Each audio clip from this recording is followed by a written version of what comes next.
यही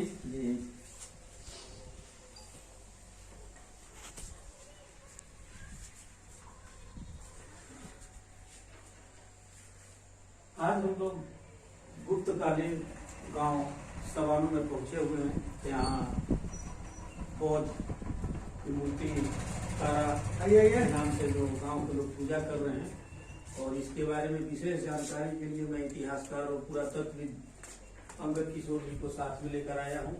आइए अब सुनते हैं कि क्या इसके बारे में बता रहे हैं कि इसकी इतिहास क्या है और कब की है। तो अंगद जी, आप कृपया ये बताने का कोशिश करेंगे कि इस तारा मूर्ति के बारे में। जैसा कि सर्वविदित है, ग्राम सबानों में माँ तारा की प्रतिमा आजादी के पहले एक कुआं से प्राप्त हुआ था। यह तारा की प्रतिमा यद्यपि भग्न है, फिर भी ग्रामीण सबानो गांव के निवासी एक देवी के रूप में, हिंदू देवी के रूप में पूजा कर रही हैं। पिछले 2019 में सुमित कुमार लखनऊ से आए हुए थे। उन्होंने तारा चंडी की प्रतिमा के आभा मंडल के पास घेरा में उकेरित एक लिपि को पढ़ने का काम किया। उस लिपि के अनुसार यह बौद्ध प्रतिमा बौद्ध देवी तारा है।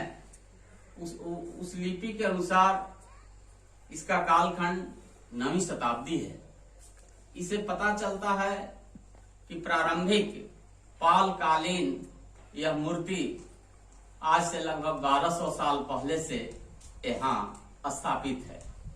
यह बात दीगर है, बीच के कालखंड में इस मूर्ति को विधर्मियों द्वारा तोड़ा गया।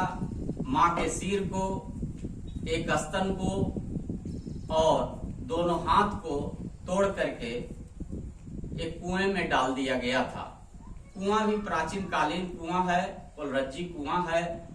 उस समय प्राचीन ईंटों से वह निर्मित कुआं है जो आज भी विद्यमान है। उस कुएं से प्राप्त यह मूर्ति आजादी के पहले से ही प्राप्त हुई थी, लेकिन बाद में यहाँ के ग्रामीणों ने एक मंदिर में स्थापित कर बतौर देवी इनकी पूजा प्रारंभ की है। लेकिन चूंकि 9वीं शताब्दी में देवी की उपस्थिति से पता चलता है कि उस समय यह वज्रयान शाखा, बौद्ध धर्म की वज्रयान शाखा का यह महत्वपूर्ण केंद्र रहा होगा। एक चीज और जानने लायक बात यह है कि यह मध्यकालीन व्यापारिक मार्ग पर अवस्थित है। मध्यकालीन व्यापारिक मार्ग औरंगाबाद, नवीनगर, सबानो, जपला, पंसा, मझियाव, गढ़वा होते हुए सरगुजा तक जाता था।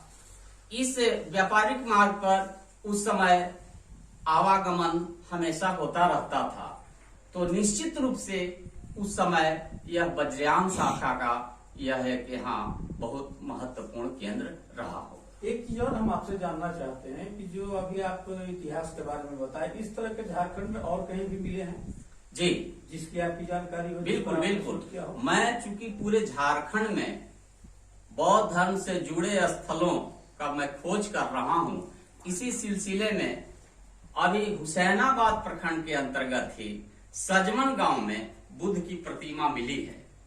जहां तक तारा चंडी का सवाल है, माँ तारा की प्रतिमा का सवाल है, लातेहार जिला में उग्र तारा का मंदिर है, वहां भी तारा की प्रतिमा है। अगर हम पलामू जिला के बगल वाला जिला चतरा में चलते हैं, तो चतरा में 2 स्थलों में, एक इटखोरी और एक कोलेश्वरी पहाड़ी पर, वहां तारा की प्रतिमा मिली है। तारा की प्रतिमा जो इटखोरी में मिली है, वहां भी एक शिलालेख मिला है। वहां जो शिलालेख है उसके जो स्थापक थे प्रतिहार नरेश, गुर्जर प्रतिहार नरेश महेंद्र पाल, उनका नाम है। वो भी 9वीं शताब्दी में आता है।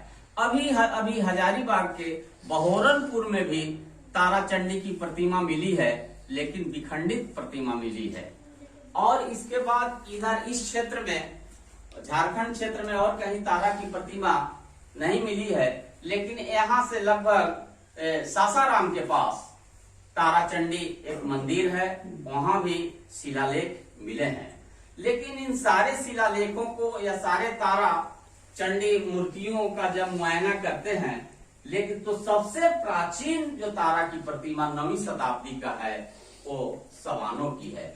यह बड़े ही इस क्षेत्र के लिए बड़े ही हर्ष की बात है। आवश्यकता इस बात की है इसे बौद्ध सर्किट से जोड़ा जाए और इसे पर्यटन क्षेत्र बनाया जाए। सबसे बड़ी दुख की बात तो यह है कि झारखंड सरकार का पुरातत्व विभाग ऐसे ऐसे धरोहरों को अभी तक कोई ध्यान नहीं दिया है। इस तरह के धरोहरों को झारखंड सरकार पुरातत्व विभाग, जबकि हुसैनाबाद में पुरातात्विक अवशेष को रखने के लिए और पुरातात्विक सामग्री को रखने के लिए यहाँ एक म्यूजियम भी बन चुका है, जो अभी तक चालू नहीं हो पाया है और सार्वजनिक नहीं किया गया है। धन्यवाद। मैं लक्ष्मी सिंह।